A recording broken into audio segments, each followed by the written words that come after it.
Well, greetings, Roncalli family, and we are delighted to have with us today 2013 Roncalli High School graduate Lauren Webb, who now is just one semester away from finishing her four-year career at the Naval Academy in Annapolis, and delighted she was able to swing by here at Roncalli and spend some time with us. And so we're just going to ask her a few questions and pick her brain about life at the Academy and life at Roncalli. So Lauren, one semester to go at the Naval Academy. How would you sum up your experience to this point in Annapolis? It's been an adventure, to say the least. I think a better way to put it maybe is a growing experience. I showed up as 3 weeks after graduating high school. I showed up at the Naval Academy with no military experience, no experience in my family, and really had no idea what I was getting into. But since then, I've really developed into a person that I really didn't think that I would ever be. I've developed the ability to overcome challenges physically and mentally, and approach situations, unfamiliar situations, with poise, more poise than I would have 4 years ago, and with an ability to cope with stress and deal with adversity more than I ever thought I could. So, and now it just to take on the adventure of leading in the United States military is something I'm excited about. But like I said, nothing that I felt like I was ready for 4 years ago. Sure. There's so many different aspects, I'm sure, to the Academy. What's the biggest challenge that one must overcome at the Academy? Personally, I think pure leadership. So we lead in every aspect of our lives at the Academy. It's centered around, it's a leadership laboratory. And I think the hardest thing is living and working with your peers, and then people that you have to turn around and be co-workers with. So you develop these great friendships, but then you're put into a position where you have to lead them. So I think that's the biggest challenge, and I think that's something I'll continue to face in the military among officers, is trying to lead your peers. And I'd say that's the biggest challenge, along with time management and the stress of all the things that they throw at us. But one semester to go. Exciting, nerve-wracking, anxious. Where do you fall on that spectrum? All of the above.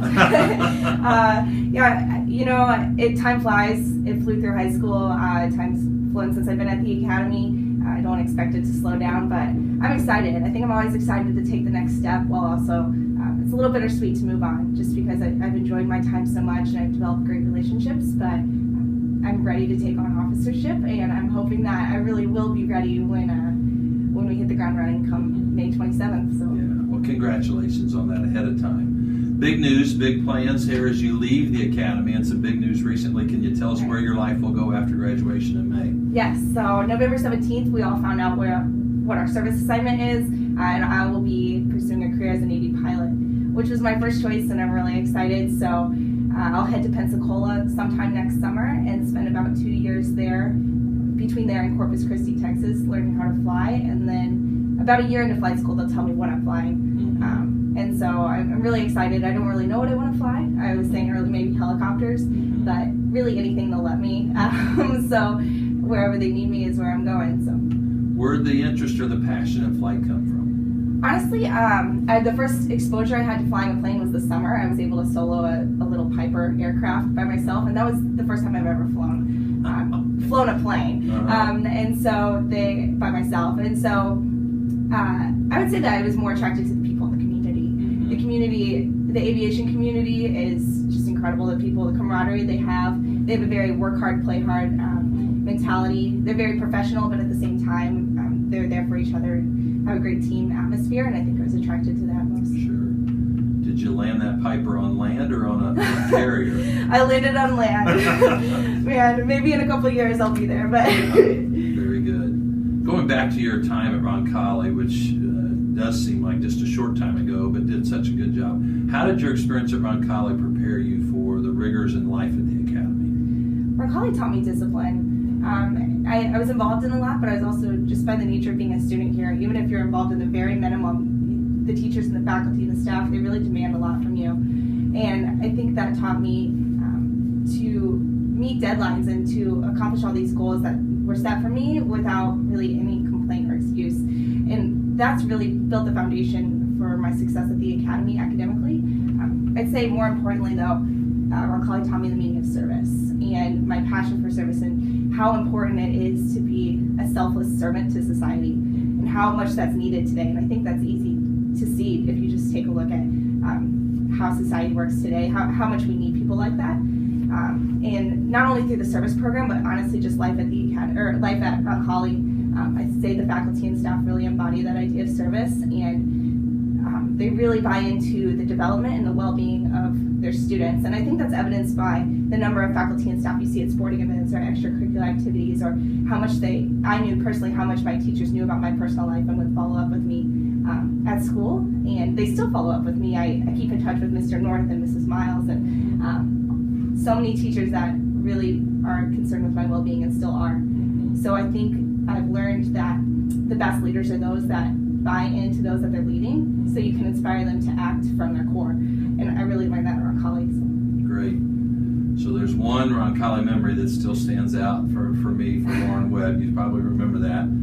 The infamous tennis match in the finals of the Marion County tournament, where you were down 2-0, and I think down 4 in the third set. I'd say your back was as much against the wall as something I've ever seen. As you probably remember, the other matches were done, and so the entire focus was there, and somehow you made a miraculous comeback, both in the third set, another one in the fourth set. What do you remember about that tennis match? That is definitely a defining experience for me. Nothing I anticipated that day. Going into that match, I thought, it's just going to be another day, and it ended up being this experience that I've been able to draw on for the past 4 years. So I think what I remember most is just going internal. And there's all these people here, and her parents were there, and my parents were there, and people talking, people encouraging me, and people encouraging her, and that was an instance where I had to force myself to just depend on myself. And I couldn't depend on the people cheering for me solely, or the people cheering against me, because it was me who had to act. So when I think back to that experience, what I remember and what I draw from is my ability to just focus among stress and just concentrate on the task at hand, and to be able to move forward and achieve success just one thing at a time. And to try to simplify things when there's so many things going on around you is a skill that I'm thankful that I had that experience to teach me and be able to draw from. Well, it's still one of my fondest memories of Roncalli athletics. So I remember you pacing the fence. I tend to do that. So I remember Macy Spear, I think, running out and jumping into your arms after that match was over. But that was just a cool event. So certainly resilient person that day. So maybe to wrap it up, Lauren, what advice would you give for the young people today here at Roncalli, 14-year-olds, 16-year-olds, 18-year-olds about to embark on college? What advice do you give to them? A few things. I would say be disciplined. Be disciplined physically, be disciplined mentally. Don't ever think that your years in high school don't matter, or that they're not building the foundation for who you're going to be in college and who you're going to be as an adult. Because when you graduate high school, you graduate college, you don't just turn over a new leaf and become a new person. You really fall back on the habits that you've already developed. So I'm thankful that I had people to support me and develop me in that way and teach me that discipline when I was here, because it's really served me well. I would also say be true to yourself, and don't fall victim to social pressures or the need to just go where the crowd is going, because in the end you're going to fall short of the things you really want to do. And just follow your heart and know what you want to do. And on that note, don't be afraid to do things alone. Be the first one to do something. Don't wait on other people to do it with you, because you find comfort in numbers.